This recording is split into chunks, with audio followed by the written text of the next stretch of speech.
कहानी मैं सुनाने जा रहा हूँ वो जॉन नाम के एक पिज्ज़ा डिलीवरी बॉय की सच्ची कहानी है। उसके साथ हुए एक ऐसे खौफनाक अनुभव की कहानी जिसने उसकी जिंदगी को हमेशा के लिए बदल कर रख दिया। इस एक लाइन से ही आप अंदाजा लगा सकते हैं कि वो रात कितनी भयानक रही होगी। तो चलिए देखते हैं कि ये सब शुरू कहाँ से हुआ और उस रात आखिर हुआ क्या था। कहानी है जॉन की, जो एक कॉलेज स्टूडेंट है और पार्ट टाइम पिज्ज़ा शॉप में काम करता है। रात का करीब 1 बजा था। दुकान पर एकदम शांति थी और जॉन बस अपनी शिफ्ट खत्म करके घर जाने की तैयारी में ही था। ठीक तभी दुकान का फोन बजा। दूसरी तरफ से एक आदमी की आवाज आई जो बहुत ही अजीब और कांपती हुई थी। पहले तो जॉन ने सोचा कि मना कर दे क्योंकि क्लोजिंग टाइम हो चुका था, लेकिन जब उसने सुना कि ऑर्डर 4 बड़े पिज्जा का है तो वो मान गया। उसने सोचा चलो ऑर्डर बड़ा है, टिप भी अच्छी मिल जाएगी। डिलीवरी का जो पता था वो पिज्जा शॉप से बहुत दूर था, एकदम शहर के बाहर एक सुनसान इलाके में। मतलब एक लंबी और अकेली ड्राइव तो पक्की थी। और जैसे ही जॉन उस पते की तरफ बढ़ा, पक्की सड़क खत्म हो गई और शुरू हुआ एक कच्चा बिल्कुल वीरान रास्ता। दोनों तरफ सिर्फ घने पेड़ थे जो उस माहौल को और भी डरावना बना रहे थे।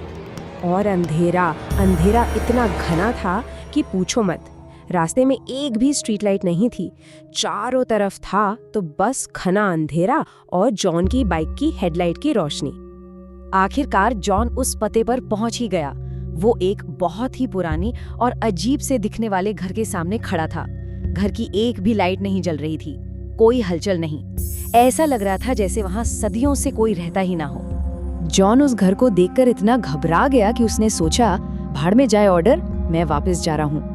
उसने फौरन अपने मैनेजर को फोन भी किया, लेकिन कोई जवाब नहीं आया। अब वो सोच ही रहा था कि क्या करे कि तभी उस अंधेरे घर के अंदर एक लाइट जल उठी। थोड़ी हिम्मत करके जॉन ने दरवाजे की घंटी बजाई। उसे अंदर से किसी के कदमों की हल्की सी आहट तो सुनाई दी, पर दरवाजा किसी ने खोला नहीं। जैसे ही वो वापस जाने के लिए मुड़ा, चर्र की एक आवाज के साथ दरवाजा अपने आप खुल गया। अब जॉन का दिल तो जोर से धड़क रहा था, फिर भी वो डरते डरते अंदर दाखिल हुआ। हॉल में एक डिम लाइट जल रही थी, लेकिन वहां कोई नहीं था। उसने आवाज लगाई, पर सामने से खामोशी के सिवा कोई जवाब नहीं आया। तभी सोफे के नीचे से एक बिल्ली निकली और सामने वाले अंधेरे कमरे में भाग गई। और जैसे ही वो अंदर गई, उस कमरे का टीवी और लाइटें अपने आप चालू हो गई और साथ ही छोटे बच्चों के हंसने खेलने की आवाजें गूंजने लगी। ये सब देखकर जॉन को लगा कि कोई उसके साथ मजाक कर रहा है और उससे गुस्सा आने लगा।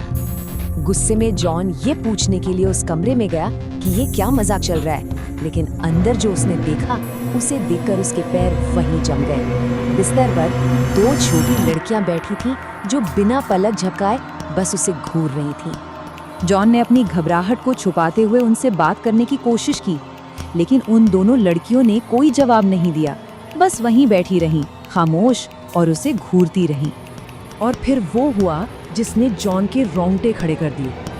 अचानक उन लड़कियों की आंखों की पुतलियां गायब हो गई और वो पूरी तरह सफेद हो गई।